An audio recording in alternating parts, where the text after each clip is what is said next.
తలవంచండి. జీవం కలిగిన దేవా, మీ పాదములకు స్తోత్రం.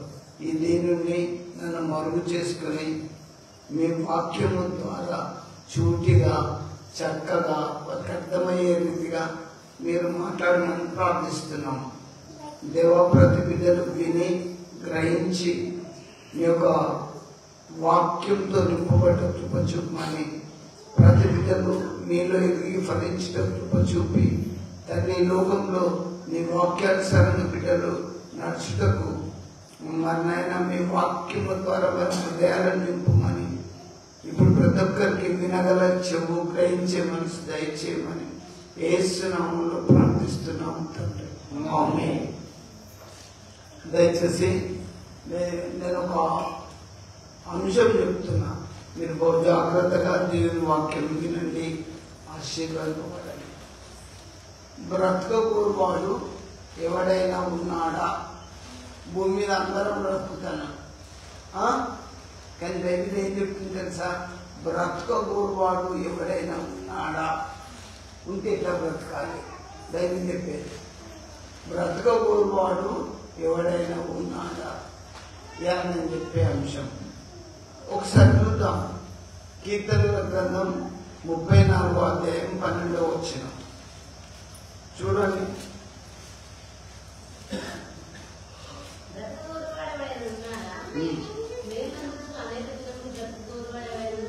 చాలు అమ్మా, బ్రతకగోరువాడు ఎవడైనా ఉన్నాడా? మేలు నందుచు అనేక దినములు బ్రతకగోరువాడు ఎవడైనా ఉన్నాడా అని బైబిల్ వాక్యం సెలవిస్తుంది. మీరు చక్కగా భూమి మీద బ్రతకాలంటే, మేలు పొందుకుంటే భూమి మీద బ్రతకాలంటే దేవుని వాక్యం మనకేమి సెలవిస్తుందో తెలుసుకోండి. బైబిల్ ఏం చెప్తుంది? బ్రతకగోరువాడు ఎవడైనా ఉన్నాడా? మేలు నందుచు అనేక దినములు బ్రతకగోరువాడు ఎవడైనా ఉన్నాడా? ఈ భూమి మీద మనం ఎన్ని రోజులు బ్రతికినా మేలు నందుచు బ్రతకాలి, క్షేమంగా బ్రతకాలంటే బైబిల్ ఏం చెప్తుందో ఒకసారి గమనించండి. నేను మీకు అర్థమయ్యే రీతిగా చెప్తా. మంచిగా బ్రతకాలని ప్రతి ఒక్కరికి ఉంటుంది. మీరు మంచి కూర చేయాలంటే అందులో ఏమేమి వేస్తారు? మసాలాలు, అల్లం, అన్ని కలిపేసి టేస్ట్గా చేసుకుంటారు. అప్పుడు ఆ కర్రీ చాలా టేస్ట్గా ఉంటుంది, అవునా? అవన్నీ వేయకుండా మామూలుగా చేస్తే చూడండి, మామూలుగానే ఉంటుంది. మీరు దేవుని వాక్యంతో జీవితంలో నింపబడి వాక్యానుసారంగా బ్రతికితే మీ జీవితాలు చాలా బాగుంటాయి. అది నేను ప్రభునందు ఎరిగి చెప్తున్నా, తెలుసుకొని చెప్తున్నా. చూడండి, బిర్యానీ అన్నం వండాలంటే ఎన్ని వేయాలి? ఐటమ్స్ చాలా వేయాలి. అవి వేస్తేనే బిర్యానీకి టేస్ట్ వస్తుంది, అన్నం కూడా బాగుంటుంది. కాబట్టి ఇక్కడ బైబిల్ మనకి ఏం చెప్తుంది? బ్రతకగోరువాడు ఎవడైనా ఉన్నాడా? మేలు నందుచు అనేక దినాలు బ్రతకగోరువాడు ఎవడైనా ఉన్నాడా అని అడుగుతుంది. మీరు మేలు పొంది ఈ భూమి మీద మంచిగా మీరు బ్రతకాలంటే ఒకటి, చదువుకున్న వాళ్ళైనా చదువులేని వాళ్ళైనా ఉన్నతమైన వాళ్ళైనా అందరూ గమనించండి. మీ జీవితంలో మంచిగా బ్రతకాలి అంటే వాక్యానుసారంగా ఉండాలి. చూడండి, మీ పిల్లలు మంచి ప్రయోజకులు కావాలంటే ట్యూషన్స్, స్కూల్లో చెప్పిన లెసన్స్ చక్కగా చదువుకుంటే పిల్లలు డెవలప్ అవుతారు, అవునా? దేవుని బిడ్డలారా, బైబిల్ ఏం చెప్తుందో ఒకసారి మీరు గమనించండి. మేలు నందుచు అనేక దినాలు బ్రతకగోరువాడు ఎవడైనా ఉన్నాడా అనే విషయాన్ని ఇప్పుడు మనము ధ్యానించుకుందాం. ఒక్కసారి నేను మీకు చెప్తా. సామెతల గ్రంథం 4వ అధ్యాయం 4వ వచనం చూడండి. ఏం చెప్తుందో బైబిల్ చూడాలి. మీరు భూమి మీద మంచిగా బ్రతకాలి అనుకుంటే మీరు చూడాలి, వాక్యానుసారంగా ఉండాలి.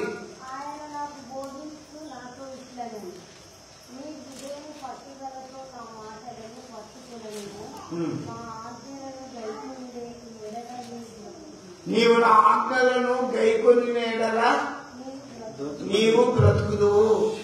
అయ్యా నా ఆజ్ఞలను గైకొంటే బ్రతుకుతారు. దేవుడిచ్చిన 10 ఆజ్ఞలు పాటిస్తుందా లేదా? ఎవరికి బాధ, ఎవరికి వేదన, ఎవరికి చింత, ఎవరికి దుఃఖం, ఎవరికి ఆందోళన అంటే దేవుని వాక్యానుసారంగా లేకుండా ఖచ్చితంగా ఉంటుంది. పేరుకు మాత్రమే సున్నం కొట్టిన గోడలా ఉండదు. మీరు మంచిగా బ్రతకాలంటే బైబిల్ ఏం చెప్తుంది? సామెతల గ్రంథం 4:4లో నా ఆజ్ఞలను గైకొనేలా నీవు బ్రతుకుదు. అసలు దేవుని ఆజ్ఞలు గైకొంటుందా లేదా? దేవుని వాక్యానుసారంగా మీరు ఉంటుందా లేదా? మరి మంచిగా బ్రతకాలి అనుకుంటే బ్రతకపోరు వాడెవడైనా ఉన్నాడా? వాడు మేలు నొందుచు అనేక దినాలు బ్రతకాలనుకున్నవాడు ఏం చేయాలి? దేవుని ఆజ్ఞలు గైకొనాలి. నేను చెప్పడం కాదు, బైబిల్లో రాయబడ్డది. సామెతలు 4:4లో నా ఆజ్ఞలు గైకొనేటలా నీవు బ్రతుకుదువు. దేవుని ఆజ్ఞలు గైకొంటున్నావా లేదా? అసలు ఆదివారం పాస్టర్వే కావచ్చు, సంఘ పెద్దవే కావచ్చు, విశ్వాసవే కావచ్చు, దేవుడు చెప్పినటువంటి ఆజ్ఞలు గైకుంటున్నామా లేదా?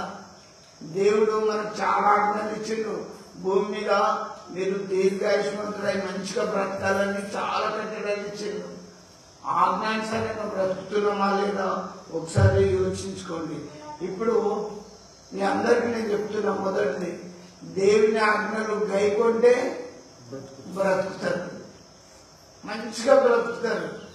దేవుని వాక్యాన్ని పక్కన పెట్టి విచ్చలవిడిగా తాగుడు, జూదం, వ్యభిచారం, దొంగతనం ఇవన్నీ చేస్తే లైఫ్ మధ్యలో స్పాయిల్ అయి నాశనం అయిపోతుంది.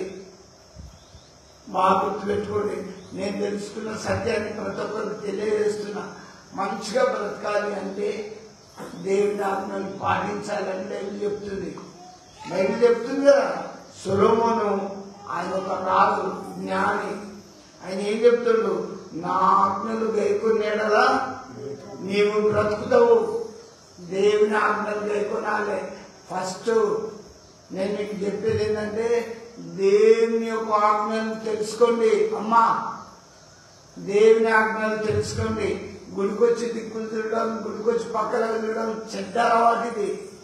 దేవుని ఆజ్ఞలు మీ మాటలు, ఈ మాటలన్నీ మీ చెవుల్లో, మీ హృదయంలో నాటాలి. వింటున్నా? నీవు మంచిగా బ్రతకాలంటే నేను ఒత్తి నొక్కి నొక్కి చెప్తున్నా, దేవుని ఆజ్ఞలు పాటించు. వింటున్నా? నేను రాయలేదు మీ కొరకు, దేవుడు రాసి పెట్టిండు. సొలొమోను రాజు ఏం చెప్తుండు? నా ఆజ్ఞలు మీరు గైకొంటే చక్కగా బ్రతుకుతారు.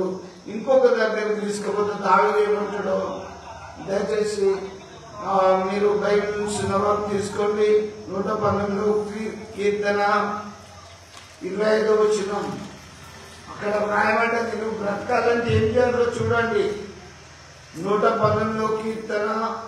నా ప్రాణము మట్టిని హత్తుకొనుచున్నది, నీ వాక్యము చేత నన్ను బ్రతికింపుము. మనం మంచిగా బ్రతకాలంటే వాక్యము చేత. మనం వాక్యం చక్కగా విన్నామనుకో చక్కగా బ్రతుకుతాం. నేను మీకు ఒకటి జ్ఞాపకం చేస్తా, దేవుడు ఇచ్చే ప్రతి మాట వల్ల మనం బ్రతుకుతాం. వింటున్నా? రొట్టె చేసుకున్నాం, ఇలా ఫుడ్ చేసుకున్నాం తింటే బ్రతుకుడు కాదు. ఏం తిన్నాడు? బండ కింద కప్పక ఆహారం దేవుడు ఇస్తాడా? అది బతుకుతాను. నువ్వు చక్కగా బ్రతకాలి అంటే దేవుని వాక్యం నువ్వు శ్రద్ధగా ఆలకించాలి. ఈ మాటలు దొరికిన వారికి జీవం, సర్వ శరీరానికి ఆరోగ్యం వస్తుంది. మీరు మంచి ఆరోగ్యంగా, మీరు మంచిగా బ్రతకాలి అంటే ఏం చేయాలి? వాక్యమును మీ హృదయం అనే పలక మీద రాసుకోవాలి, దాచుకోవాలి. కష్ట సమయంలో, బాధల్లో దేవుని వాక్యాన్ని మనం ధ్యానించుకుంటే ఖచ్చితంగా బ్రతుకుతాం. మొదటి మీరు మంచిగా బ్రతకాలంటే ఏం చేయాలి? దేవుని ఆజ్ఞలు పాటించాలి. మీరు మంచిగా బ్రతకాలి అంటే దేవుని వాక్యం మీరు చక్కగా వినాలి. ఇంకొకటి అదే 119 కీర్తన 40వ వచనంలో చూడు ఏం రాయబడ్డదో.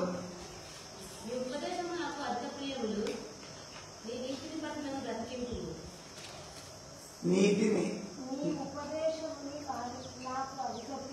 నీ ఉపదేశములు నాకు అధిక ప్రియములు. నీతిని బట్టి నువ్వు మంచిగా బ్రతకాలంటే ఏముండాలి తెలుసా? మన దగ్గర నీతి ఉండాలి. మనం ఒక సామెత చెప్తాం చూడు, నీతి లేని వాడు కోతి కంటే పాడు కదా. నీతి తప్ప పనులు చేయదు. ఎప్పుడు కూడా బాగా గుర్తుపెట్టుకోండి. గుడికొత్తాం నీతి తప్పిన పని అస్సలు చేయొద్దు. పనుల మధ్య ఎప్పుకోరు, ఎప్పుడు కూడా తప్పు చెప్పొద్దు.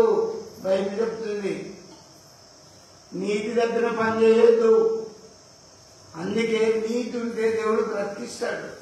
నీతి తప్పిన పని చేసినాం అనుకో కష్టం. బైబిల్లో మంచిగా మనం ఈ భూమి మీద ఉన్నప్పుడు నీతిమంతులమై ఉండాలి. అట్లుంటే చక్కగా బ్రతుకుతాం. అందుకే బైబిల్లో ఇవ్వాలి నేను చెప్పే అంశం ఏంది? బ్రతకగోరు వాడేవాడైనా ఉన్నాడా?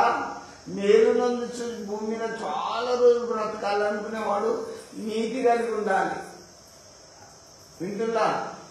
నీతి అనేది ఉంటే మాత్రం బ్రతుకుతాం. దేవదూతలు వచ్చి కొన్నేళ్ళు నీ ధర్మ కార్యములు నువ్వు చేసినవన్నీ కూడా దేవుని సన్నిధికి జ్ఞాపకార్థంగా వచ్చినాయి అని దేవదూతలు వచ్చి కొన్నేళ్ళు చూడండి. ఈ భూమి మీద మనం ఎంతకాలం బ్రతుకుతాం? నువ్వు ఏ ఆఫీసర్ అయినా, ఏ ఉన్నత ఉద్యోగం అయినా 70 ఏళ్ళ లోపల మన చాప్టర్ క్లోజ్. అప్పటి వరకు కళ్ళు కనబడి కాళ్ళు నడవరాదు, పనులు ఊసిపోతాయి. కట్టబెట్టుకోవాలి. దీపం ఉన్నప్పుడు ఇల్లు దిద్దుకో. నీ కళ్ళు కనబడ్డప్పుడే బైబిల్ చదువు, లేఖనాలు పరిశోధించు. దేవుని విషయాన్ని తెలుసుకోండి. నువ్వు బ్రతకాలి మంచిగా అనుకుంటే దేవుని వాక్యానుసారంగా నీతిగా బ్రతకాలని బైబిల్ చెప్తుంది. నీతి తప్పిన పని దయచేసి చేయొద్దని మరొకసారి నేను మీకు తెలియజేస్తున్నా. ఇంకా అదే దావిదు ఏమంటాడంటే 119 కీర్తన 149 వచనం చూడండి. మీరు మంచిగా బ్రతకాలంటే ఏం చేయాలో చూడండి. నీ కృపను బట్టి నా మొర ఆలకింపుము. యెహోవా నీ వాక్య విధులను బట్టి నన్ను బ్రతికింపుము. ఈ వాక్యము విధులు, కట్టడలు, పద్ధతులు కొన్ని ఉంటాయి. విధులేంటి, పద్ధతులేంటి? నీ పొరుగువాని సొత్తు ఆశించొద్దు. 10 ఆజ్ఞలలో లేదా? నీ పొరుగువాని నేను ఆశించొద్దు. అరే వాడు అమాయకుడు అని చెప్పి వాడిని మనం లాగేసుకుంటే అది కరెక్ట్ కాదు. పైన దేవుడు చూస్తాడు, నిన్ను ఎక్కడ ఉంచాలో అక్కడనే ఉంచుతాడు. నాకు బలం ఉన్నది, తెలివి ఉన్నది, చదువు ఉన్నది, పదవి ఉన్నది, అధికారం ఉన్నది అని చెప్పి నా ఇష్టం ఉన్నట్టు నేను చేస్తా అనుకుంటే చెయ్యొచ్చు. అది ఎంతకాలం? మబ్బు తెట్ట సూర్యుని కనిపినంత కాలమే, అడ్డొచ్చినంత కాలమే.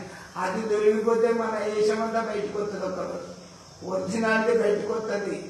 నేను మీకు ఏం చెప్తున్నానంటే ఆయన వాక్యము విధులను బట్టి మనం ఖచ్చితంగా నడుచుకుంటే బ్రతుకుతాం. దేవుని వాక్యం యొక్క దేవుడు ఏం చెప్పిండు 10 ఆజ్ఞలలో? నీ పొరుగు వాళ్ళ సొత్తు దేన్ని ఆశించద్దు. ఆశించేటోడు పోగొట్టుకుంటాడు. ఆశించి వాళ్ళ అమాయకుడు కదా, రవి అమాయకుడు, రవికి ఏం తెలియదు, రవి నేను లాక్కున్నాను అనుకో, ఒక్కరోజైనా బయటకు వస్తుంది. నేను మీకేం తెలియజేస్తున్నానంటే దేవుని బిడ్డలారా, ఈ భూమి మీద మీరు చక్కగా బ్రతకాలంటే మీరు ఏం చేయాలి? దేవుని వాక్య విధులను మీరు అనుసరించాలి. గుడికి వస్తాను సంతోషమే, కానీ వాక్యాన్ని అనుసరిస్తున్నావా? వాక్య విధులు పాటిస్తున్నావా? ఒకసారి ఆలోచించుకో. మంచిగా బ్రతకాలి అంటే దేవుని వాక్యం యొక్క విధులను మనం పాటించాలి. కాబట్టి దేవుని బిడ్డలారా, ఇంకా బైబిల్ మనకి ఏం చెప్తుందో చూడండి. అదే 119 కీర్తన 75 వచనం చూడాలి. 119, 175. యెహోవా నీ తీర్పులు న్యాయమైనవై ఉన్నాయి, విశ్వాసత గలవాడవై నీవు నన్ను శ్రమపరిచితివని. 175 వచనం, నీవు నన్ను బ్రతికింపు.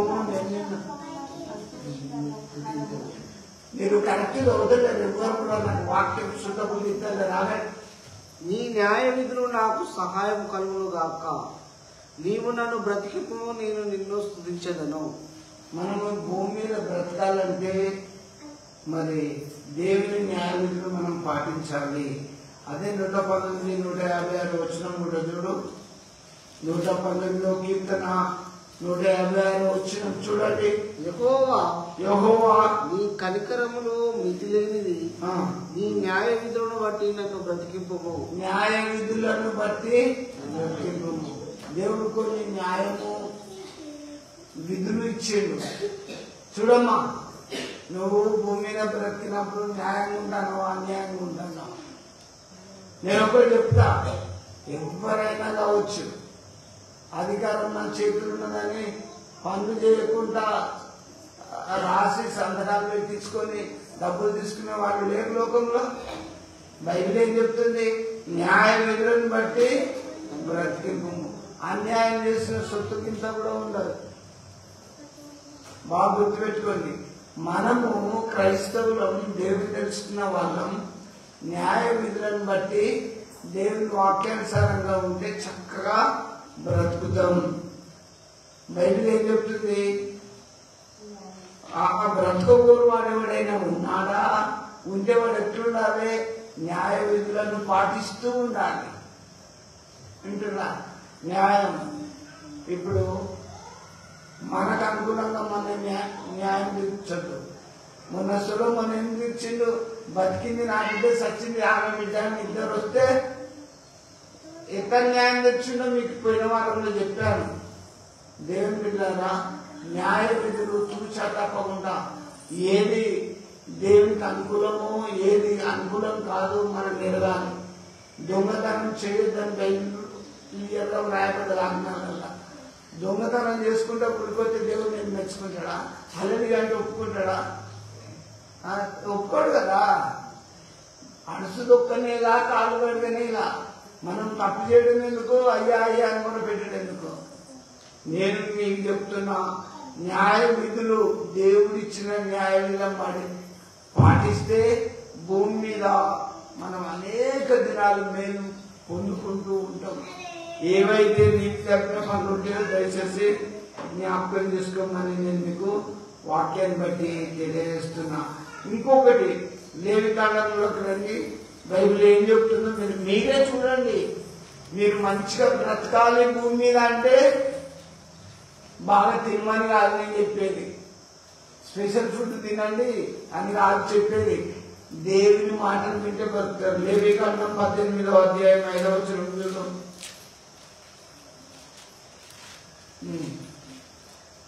తొందరగా బైబిల్ లేవికాండం 18వ అధ్యాయం 5వ వచనం చూడండి. నా కట్టడలను నా విధులను ఆచరించాలి. వాటిని గైకొనేవాడు వాటి వలన బ్రతుకును. కట్టడలు ఆచారాలు పాటిస్తున్నా లేదా? అక్కడ ఏమంటున్నది? మళ్ళీ చదవండి. మీరు నా కట్టడలను నా విధులను ఆచరించాలి. చూడండి, బైబిల్ పట్టుకుంటాం, ఆచరిస్తున్నామా? ఒక్కసారి ఆలోచించండి. నా విధులు నా కట్టడలు మీరు ఆచరించాలని బైబిల్లో దేవుడు చెప్పిండు. క్రైస్తవ బిడ్డలమైన మనం ఇంతవరకు ఆ విధులు ఆ కట్టడలు ఆచరిస్తున్నాం. ఆచరించకపోతే కష్టం, ఆచరిస్తే మాత్రం మంచిగా బ్రతుకుతాం. జీవితంలో చాలా హ్యాపీగా బ్రతుకుతాం. అందుకే మేలు నందుచు అనేక దినములు బ్రతకబోరు వాడు ఎవడైనా ఉన్నాడా? ఉంటే వాడు విధులు కట్టడలు గైకొనాలి. వింటున్నా? ఆ దేవుని విధులు దేవుని కట్టడలు గైకొనే బిడ్డలు ఎంతమంది ఉన్నారో, లైవ్ వింటున్న వాళ్ళు ఎంతమంది ఉన్నారో మీకే తెలవాలి. నేను మీకు చెప్తున్నా, దేవుని విధులు కట్టడలు గైకొనాలి. నువ్వు గుడికొద్దు, గుణమే మారాలి. ఎప్పటికీ అపుష్టుడైన పౌరులు కొన్ని ఎగ్జాంపుల్స్ ఇస్తూ చెప్పిండు. కుక్క తన వానికి కక్కి తిన్నట్లు పాత రోత బుద్ధి అట్లనే ఉంటుంది. ఒరిజినాలిటీ దేవుని లోపలికి వచ్చినాక తగ్గింపు ఉండదు, ఏమున్నది హెచ్చింపు. చచ్చిపోతే కుక్కశవం కంటే హీనం మన బ్రతుకు, తెలుసా? అందుకే మనం మంచిగా బ్రతకాలి అంటే దేవుని న్యాయ విధులు మనం పాటిస్తూ బ్రతుకుతుంటే మేలు నందుచు అనేక దినములు మనం చక్కగా బ్రతకగలుగుతామని వాక్యం సెలవిస్తుంది. నా దేవుని బిడ్డలారా, మీరు ఎంతమంది వాటిని గైకుంటుండ్రో మీరు మిమ్మల్ని మీరే పరిశీలించుకోవాలని వాక్యాన్ని బట్టి నేను మిమ్మల్ని హెచ్చరిస్తున్నా. మీరు అసలు వాక్యాన్ని గైకుంటే వాక్యానుసారంగానే ఉండాలి. నేను మీకు ఒకటి చెప్తా, లోకానుసారమైన పద్ధతులు కొన్ని ఉన్నాయి. బతికినప్పుడు మనము తినబెట్టం తాబెట్టం కానీ సచ్చినాక పోయి సమాధి కాడ పాలు పోషిద్దాం వండి వస్తాం. లేచి తింటే మంచిగానే ఉండి నేను కూడా మాట్లాడద్దు. ఎందుకు ఈ ఆచారం? జ్ఞానం లేదా? ఆలోచన లేదా? సచిన కాడ సాగు తప్పుకుంటే వాడు వింటడా? డీజిల్ పెడితే వినొస్తుందా శవానికి? ధనవంతుడు విషయంలో ఎందుకంటే ఆచారాలు పాటిస్తున్నారు, అన్ని వాక్యాన్ని పాటిస్తలేరు. అందుకే నేను చెప్తున్నా, మీరు మంచిగా బ్రతకాలి అంటే, మీరు చక్కగా బ్రతకాలి అంటే వాక్యానుసారంగా మీరు ఎదగాలి. న్యాయం, కట్టడ, ధర్మం, నీతి, పరిశుద్ధంగా జీవితంలో లోకంలో బ్రతకాలి. నా ఆచారాలు, నా పద్ధతులు, నా కట్టడలు మీరు పాటించమని వాక్యం మనకు సెలవిస్తుంది. మరొకసారి ఆ వచనం చదవండి. లేవికాండం 18:5. మీరు నా కట్టడలను నా విధులను ఆచరింపవలను, వాటిని గైకొనేవాడు వాటి వలన బ్రతుకును. గైకునేవాడు చక్కగా బ్రతుకుతాడు. నా ఆచారాలు, నా కట్టడలు మీరు గైకొని పాటించాలి, వాటి వలన బ్రతుకుతారు. అంతేకాని మీరు అక్రమమైంది చేసుకుంటా దేవుని బిడ్డలమని పెద్ద బైబిల్ సంఘాలు పెట్టుకొని వచ్చినంత మాత్రంలో ఆయన యాక్సెప్ట్ చేయడు. యేసు ప్రభు చెప్పిన మాటనే మీకు జ్ఞాపకం చేస్తా, మీరు పెదవులతో నన్ను స్తుతిస్తారు కానీ మీరు హృదయం నాకు ఎందుకన్నా మాట మనలాంటి కొరకే. ఎందుకంటే మనం పాటిస్తలేము. అవకాశం వచ్చినప్పుడు ప్రజల మధ్య అని మనం తలొగ్గిపోతున్నాం. వద్దు, క్రీస్తు కొరకై నువ్వు బ్రతుకు, క్రీస్తు వాక్యం నీలో ఉంచుకో, ఆయన ఆజ్ఞలు, ఆయన కట్టడలు నువ్వు పాటించు. అప్పుడు నువ్వు మేలు నందుచు అనేక దినములు బ్రతికే కృపా భాగ్యం యోగ్యం మనకు దొరుకుతాయి. ఇంకొకటి కూడా, మీరు మంచిగా బ్రతకాలంటే బైబిల్ ఏం చెప్తుందో చూడండి. సామెతల గ్రంథం, నేను షార్ట్గా చెప్పుకుంటా పోతా. సామెతల గ్రంథం 15:27 చూడండి. మీరు మంచిగా బ్రతకాలంటే వాక్యానుసారంగా ఉండాలి.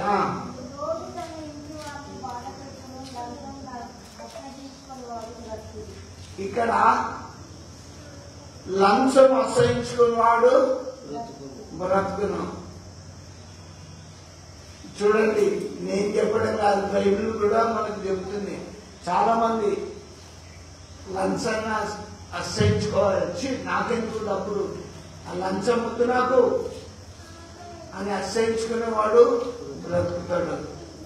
ఏదైనా పేపర్ మీద సంతకం పెట్టాలంటే లంచం ఇవ్వాలి, శివాన్ని పాత పెట్టాలంటే లంచం ఇవ్వాలి. కొన్ని ఇవాళ నేను పెద్ద మనిషిని కదా, ఊరికి ఆడ బొందర పెద్ద సమాధి కాడ స్థలంలో అలాంటిదే 5,000 అంటే తెచ్చియాలి. కొన్ని ప్రాంతాల్లో ఇట్లున్నారు, మన ఊళ్ళో లేదు అని చెప్తున్నా. శివాన్ని కూడా లంచం తీసుకునే వాళ్ళు ఉన్నారు. పోస్ట్ మార్టం కాడ చేతులు తడపాలి. ఎంత భయంకరం దేశమంతా. అందుకే ఇలాంటి పరిస్థితుల్లో ఉన్నది. నీతి న్యాయాలు, భయము భక్తి లేదు, ఉన్నదా? అందుకే మరణం అనేది ఎట్లవుతుంది తెలుసా? చిన్న పెద్ద భేదం లేకుండా ఎవరికో చట్టాక అయిపోతూనే ఉన్నది. మేలు నందుచు అనేక దినములు బ్రతికే వాళ్ళు తక్కువైపోతాను. మేలు నందుచు అనేక దినాలు బ్రతికే వాళ్ళు తక్కువైపోతాను. ఉద్యోగం పెద్దగున్నా లంచమే కావాలి. కొంతమంది నిజాయితీగా ఉన్న వాళ్ళు నిజాయితీగా చాలా ఆశీర్వదింపబడ్డారు.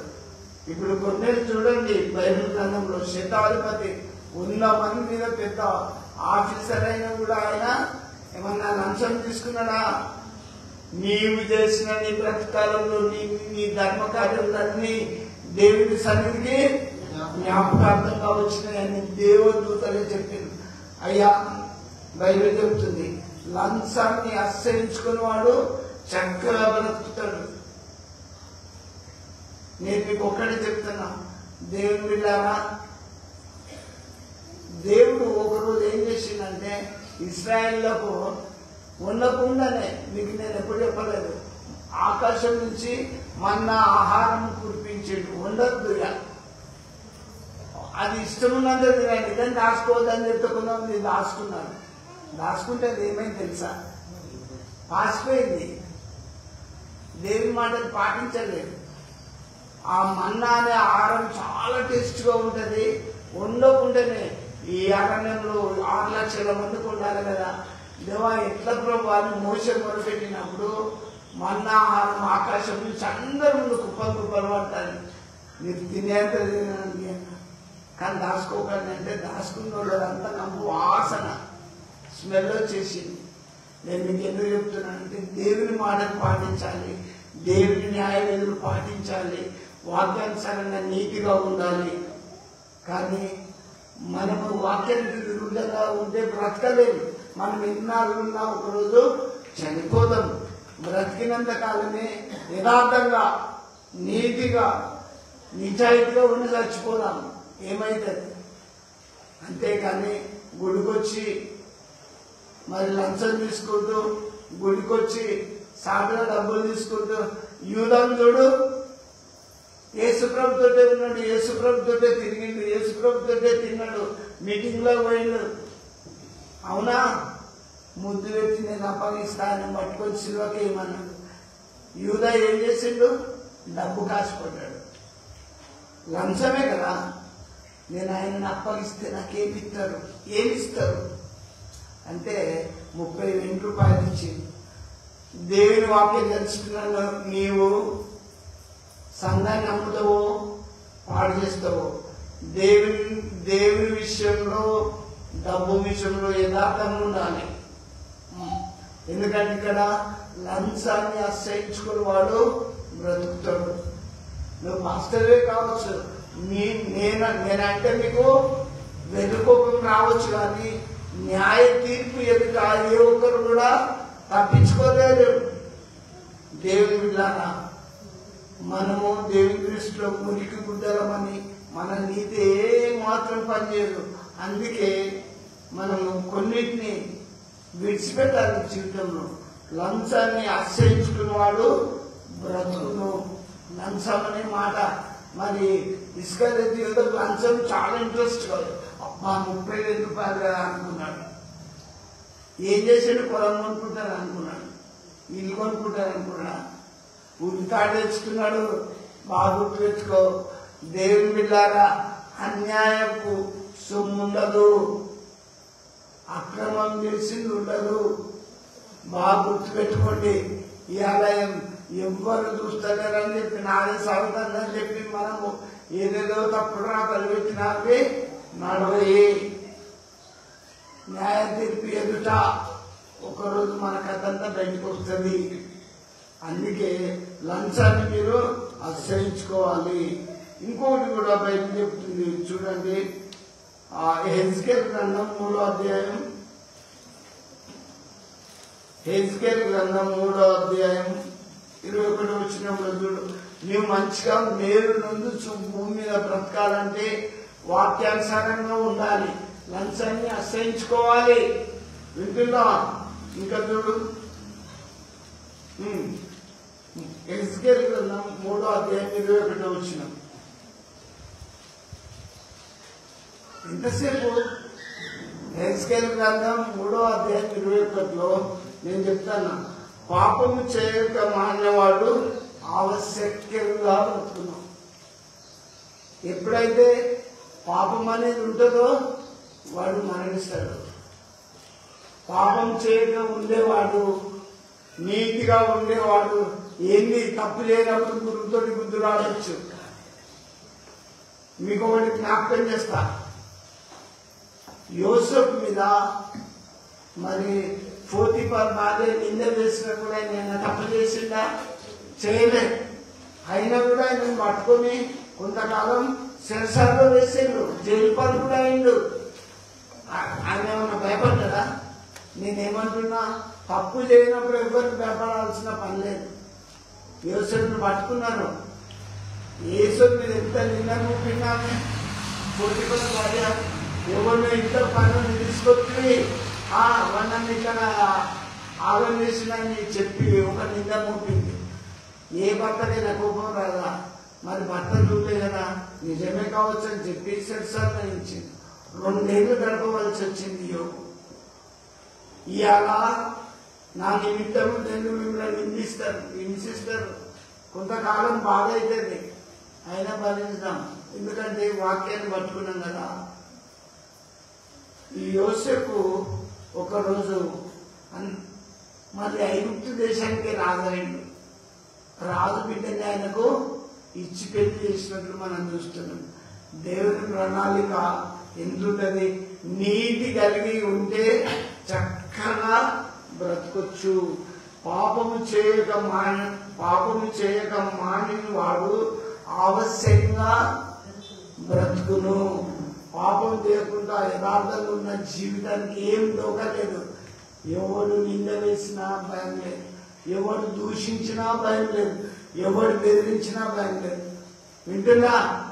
ఎప్పుడు మన ముఖంలో ఫేస్ కలగతే చెప్పనా? మనం తప్పు చెప్పినప్పుడు తప్పుతుంది, మనం పాపం చేసినప్పుడు తప్పుతుంది, మనలో నీతి లేనప్పుడు మన కళ తప్పుతుంది. బాగా గుర్తుపెట్టుకోండి. యథార్థంగా ఉంటే మన వాక్యం చదువుతుంటే యథార్థవంతుల ప్రార్థన దేవునికి ఆనందకరం. యథార్థంగా ఉన్నామనుకో, నన్ను నిన్ను సృష్టించిన దేవుడు నా బిడ్డ చాలా మంచిది, నా కుమారుడు చాలా మంచివాడని దేవుడు మనకు మంచి గిఫ్ట్ ఇస్తాడు. మన ప్రార్థనకు ప్రతిఫలం ఇస్తాడు. మనం ప్రార్థన చేసినప్పుడు నిన్ను నేను గుర్తించేందుకు నా భూమి మీద అన్ని అబద్ధాలు, లంచాలు, మోసాలు, ఇంకా నీకు మేలు చేసుకుంటే బ్రతుకుతామని దేవుడు ఆయుష్కాలాన్ని తీసేస్తాడు, తక్కువ చేస్తాడు. దేవుని బిడ్డారా, నేను చెప్తున్నా, మీరు దయచేసి వాక్యానుసారంగా బ్రతకండి. ఇంకా నేను ఇంకొకటి జ్ఞాపకం చేస్తా. అదే ఎస్కేల్ గ్రంథం చూసుకోండి, 18:22 చూడండి.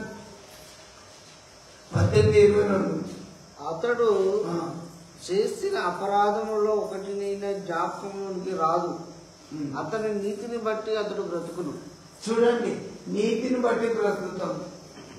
నీతిన కొన్ని జీవితంలో ఇప్పుడు ఆ కరెంటు రంధ్రాలలో టెస్టర్ పెట్టగానే తెలిసిపోతుంది కరెంటు ఉన్నదా లేదా. ఒక్కొక్కరిని కట్ చేసుకుంటూ వచ్చిందనుకో దేవుడు, అప్పుడు ఎవరెవరికి ఎంత నీతి ఉన్నదో తెలిసిపోతుంది. నేను ఈ హోదాలో ఉన్నా, ఇంత అన్యాయం చేసిన దేవుడికి తెలియదా? దేవుని కళ్ళు అయితే కప్పలేం కదా. లోకం కళ్ళు కప్పవచ్చు, సంఘం కళ్ళు కప్పవచ్చు, కానీ దేవుని కళ్ళు కప్పగలుగుతామా? నీతిమంతుడు అవశ్యంగా బ్రతుకును. దేవుడు ఒకసారి ఆకాశాన్ని చూసిండు. మీకు షార్ట్గా చెప్తున్నా. ఆకాశాన్ని చూసినప్పుడు భూమి మీద దుర్మార్గత, పాపంతో నిండిపోయింది లోకం. వీటిలా చూసి దేవుడు చెప్పాడు, నువ్వు ఒక్కరివే నా దృష్టిలో నీతిమంతుడుగా ఉన్నావు. నువ్వు, నీ కోడళ్ళు, నీ కొడుకులు, నీ పిల్లలు ఒక ఓడను సిద్ధం చేసుకుని నన్ను ప్రవేశించండి. నేను ఎందుకంటే ఈ లోకాన్ని సృష్టించిన దాన్ని మొత్తం పాపంతో నిండిపోయింది. నువ్వు ఒక్కడివే నా దృష్టికి నీతిమంతుడుగా కనబడ్డావు. నువ్వు ఒక ఓడను చేసుకొని దాంట్లో ప్రవేశించు అని చెప్పింది. దేవుని బిడ్డలారా, నీతిగా ఉన్నోడు ఎక్కడైనా గెలుస్తాడు, ఎన్నడైనా దేవుడు తెలుస్తాడు. నీ మీద ఎంతమంది పడేది లాభం ఏంటి? నిన్ను ఎంతమంది నువ్వు గిట్లయితావా, నువ్వు గట్లయితావా అంటే లాభం ఏంటి? నీతిమంతుడు విశ్వాస మూలంగా బ్రతుకుతాడు. నీకున్నప్పుడు పరమున్న దేవుడు నేను పంపినప్పుడు ఆయన నేను చూస్తుంటాడు. నా బిడ్డ, నా కుమారుడు చాలా నీతిగా ఉంటాడు భూమి మీద. మన ఆయుష్కాలం ఎంతకాలం? 70 సంవత్సరాలే. ఈ 70 ఏళ్ళలో ఎన్ని తప్పులు చేస్తున్నాం, ఎంత నీతి తక్కువ పని చేసినాం, ఎంత నీతిగా ఉన్నామో ఇదంతా లెక్క చూసేది ఎవరు? దేవుడు. ఒక నెబుకద్నెజరును దేవుడు లెక్క చూసేడు. నేను త్రాసులో తూచగా నువ్వు తక్కువగా కనబడ్డావు రాజును దేవుడు. నేను ఇలా చూసి త్రాసులో తూచినప్పుడు తక్కువగా కనబడ్డావు. నీతి లేదు, న్యాయం లేదు, ప్రజలను హింస పెట్టినావు. కాబట్టి నీకు ఈ స్థానమియా, నేను ఇక్కడి నుంచి త్రోసివేస్తున్నా, తీసేస్తున్నా అని చెప్పింది దేవుడు. ఏ రాజ్యమైనా ఈ లోకంలో ఎవరు పరిపాలించినా నీతిగా ఉన్నప్పుడు, పరిపాలించినప్పుడు ఆ దేశం, ఆ రాష్ట్రం, ఆ ప్రపంచంలోనే చాలా ఆశీర్వదింపబడ్డాయి.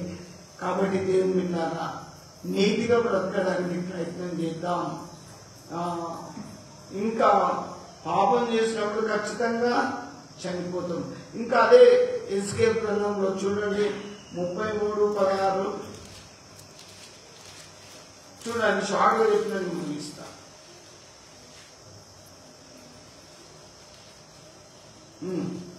33:16 వచ్చింది.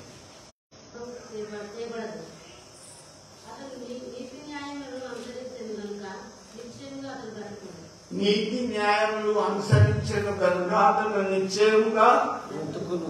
ఈ బ్రతుకులో మనం ఒక్కటి పాటించడం నేర్చుకున్నాం. నీతిని, న్యాయాన్ని మనం పాటించాలి. నీతిగా ఉండాలి, న్యాయంగా ఉండాలి. అట్లుంటే బ్రతుకుతామని వాక్యం సెలవిస్తుంది. రాసిందా లేదా? చూడండి, నీతి తప్పిన పని చేయకండి, అన్యాయ తీర్పు తీర్చకండి. మా ఊడని చెప్పి మా కులపోడు అని చెప్పి నువ్వు ఎప్పుడు అనుకోకు. మా ఊడే కదా, మా సంఘం ఊడే కదా, అన్యాయం జరిగింది కదా అనొద్దు. తప్పులు తప్పనాలి, సరిదిద్దుకుంటాడు జీవితం. ఏ బాబు తాగుతున్నావు, తాగదు అని చెప్పాలి. బైబిల్ ఏం చెప్తుంది? నీతి న్యాయములు అనుసరించువాడే బ్రతుకుతాడు. అందుకే మేలు నొందుచు అనేక దినములు బ్రతకాలి అంటే నీతి న్యాయంగా ఉండాలి. అంతేకాని అన్యాయ సొత్తు తెచ్చుకొని ఇంట్లో నింపుకొని మనం ఉంచుకుంటే అది మన కౌంట్ కాదు, మనకు బ్లెస్సింగ్ ఉంటాయి. అది నేను మీకు చెప్తున్నా. వాక్యమే మనకు నేర్పిస్తుంది. ఇంకొకటి కూడా నేను మీకు చెప్తున్నా. ఆ హబక్కూకు గ్రంథం చూడండి 2:4 చెప్పి లాస్ట్కి నేను ముగిస్తా.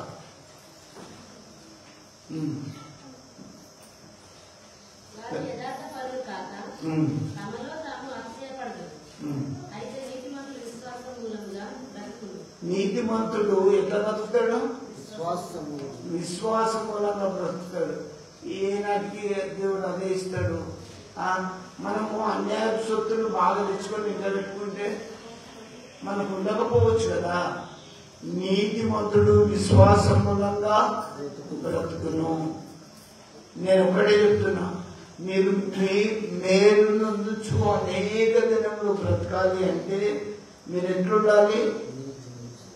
విశ్వాసం మూలంగా నీతిగా ఉంటే బ్రతుకుతాం. కాబట్టి దేవుని బిడ్డలారా ఒక్కసారి నేను మీకేమర్థమైందో జ్ఞాపకం చేస్తున్నా. బ్రతకగోడు వాడు ఎవడైనా ఉన్నాడా? అరే నేను మంచిగా బ్రతకాలి అనుకుంటున్నా. మరి మీరు బ్రతకాలి కదా. మీరు మంచిగా బ్రతకాలి అంటే ఏం చేయాలి? ఫస్ట్ ఆజ్ఞలు గైకొనాలి. శాంతులు 4:4 మీకు ముందే చెప్పినాయి. ఆజ్ఞలు గైకొనాలి. గుడికొచ్చి ఆజ్ఞలు గైకొనకపోతే వేస్ట్. దేవుడిచ్చిన 10 ఆజ్ఞలు నిర్గమకాండంలో ఉన్నాయి. 10 ఆజ్ఞలు అవి గైకొనాలి. కాబట్టి నువ్వు గైకుంటున్నావా లేదా? మేలు నన్ను బ్రతుకుబడి వాడు ఎవడైనా ఉన్నాడా అంటే నేనున్నాను అంటే ఆజ్ఞలు లేకుంటే మంచిగా బ్రతుకుతామని వాక్యం మనకు నేర్పిస్తుంది. ఇంకోటి, వాక్యాన్ని హృదయపూర్వకంగా మనము పాటించినప్పుడు బ్రతుకుతాం. నీ వాక్యమే నన్ను బ్రతికించాను. పాట కూడా ఉన్నది, నీ వాక్యమే నన్ను బ్రతికించాను. నువ్వు మంచిగా బ్రతకాలంటే వాక్యం ఎక్కువగా నిండి ఉండాలి. ఇంకా నీతిని బట్టి ఈ లోకంలో మనం ఉంటే చక్కగా బ్రతుకుతాం. నీతి తప్పిన పని చేయకుండా దయచేసి నీతి కలిగి పరిశుద్ధులుగా ఉండండి. ఇంకా మంచిగా బ్రతకాలంటే నీ వాక్య విధులు, మనం దేవుని వాక్యాన్ని విధులను చక్కగా పాటిస్తే చక్కగా బ్రతుకుతాం. వాక్యం ఒక తిరిగి చెప్తుంది, మనం ఒక తిరగకపోతే ఎట్లుంటుంది? మీకు ఎగ్జాంపుల్ చెప్పిన ఆచారాలు ఉంటాయి, అవన్నీ ఇచ్చిపెట్టాలి. బైబిల్ ఏం చెప్తుందో వాక్యానుసారంగా విధుల ప్రకారంగా బ్రతకాలి. ఇంకా నేను మీకు ఒకటి చెప్తా, మీరు మంచిగా బ్రతకాలి అంటే మరి లేవి కాండంలో చెప్పినటువంటి వాక్యాన్ని మరొకసారి గుర్తు చేస్తున్నా. అదేంటిదంటే ఆయన ఆజ్ఞలు గైకొన్న వాడే వాటి వలన బ్రతుకుతాడు. ఇంకొకటి, లంచం అసహించుకున్నవాడు బ్రతుకుతాడు. లంచం తీసుకోవద్దు, బాగా గుర్తుపెట్టుకోండి. లంచము తీసుకోవద్దు, అది మనకు పాయిజనే, అది విషమే, విషతత్వం. కాబట్టి దయచేసి క్రైస్తవులు ఏ ఉద్యోగం చేసినా, ఏ ఆఫీసర్లైనా లంచాన్ని అసహించుకుంటే వాళ్ళు చాలా సాటిస్ఫైగా బ్రతుకుతారని వాక్యం సెలవిస్తుంది. ఇంకా పాపం చేయక మానని వాడు, పాపం చేయడు చక్కగా బ్రతుకుతాడు. ఏ పాపము అంటకుంటున్నవాడు ఎంత చక్కగా ఉంటాడు తెలుసా? మంచిగా ఉంటాడు. యేసుప్రభు ఒకరోజు ఏం చెప్పాడు? మీలో పాపం లేని వాడు ఎవడో మొదట వేయమన్నప్పుడు ఎవడని చేసిండా? ఏ గుండెంత అడిగి చూసినా ఏదో ఒక రకమైన పాపం ఉంటుంది. ఈ డాబులన్నీ, ఈ మరకలన్నీ కడుక్కోవాలి. పరిశుద్ధంగా బ్రతకాలి అంటే పాపం చేయకుండా మనం ఉండాలని వాక్యం మనకు నేర్పిస్తుంది. మళ్ళీ నా కట్టడలన్నీ అనుసరించి గైకునే వాళ్ళు చక్కగా బ్రతుకుతాడు. మీరు అనుసరిస్తున్నారు లేదా? గుడికి వస్తారు, విశ్రాంతి దినాన్ని పరిశుద్ధంగా ఆచరించమన్నారు కాబట్టి వస్తాను. మరి కట్టడలన్నీ పాటిస్తున్నారు లేదా? ఏ ఒక్క పుల్లైనా సున్నైనా తప్పినా వేస్తే 99 చెప్పిన ఒక పాపంలో పడితే నేను పాపిని కాదా? పరిశుద్ధంగా అనుకుంటా పాపినే. బైబిల్ అదే చెప్తుంది. మనం పరిశుద్ధంగా భక్తిగా ఆయన కట్టడలు ఆజ్ఞలు దయచేసి పాటించాలి. పాపము చేసిన దినమున నీతిమంతుడు కూడా పాపాత్ముడే అని గుర్తుపెట్టుకోండి. దేవుని పిల్లరా, ఈ బ్రతుకులో మీరు మంచిగా ఉండాలంటే దేవుని కట్టడలు మనం పాటించాలి. విశ్వాసపూర్వకంగా బ్రతికి దేవుని స్తుతిస్తాం. ఈ కొద్ది మాటలు దేవుడు మీ వెనుకలో ఆశీర్వదించినాక మీరు మంచిగా బ్రతకాలంటే ఆయన కట్టడలు చక్కగా పాటించి ఆశీర్వాదింపబడాలని ప్రార్థించుకున్నాం. మమ్మల్ని మిగిలిగా ప్రేమిస్తున్న దేవా నీకు స్తోత్రం. దేవాన్ని ఎందుకు వచ్చి పాపం తలంపులు మాలో ఉంటే మేము పరిశుద్ధులను కాము. మా ఆలోచన, మా తలంపులు నీ దృష్టికి అనుకూలంగా మార్చండి. మేము చర్చకు వస్తున్నప్పుడు మాకున్న మా ప్రవర్తన, మా నడవడి అన్ని మారాలి ప్రభా. మీ బిడ్డలుగా మేము ఆ మధ్యన మీరు కృప చూపమని, ఊరు వచ్చిన బిడ్డలందరినీ మీ వాక్యం మీద ప్రతి ఒక్కరిని దీవించమని, మా యొక్క ఆయాస్కరమైన మార్గం ఉంటే మంచి మార్గంలో నడిపించమని, సంఘంలోకి వచ్చిన ప్రతి ఒక్క బిడ్డని దీవించమని యేసు నామములో ప్రార్థిస్తున్నాము తండ్రి. ఆమేన్.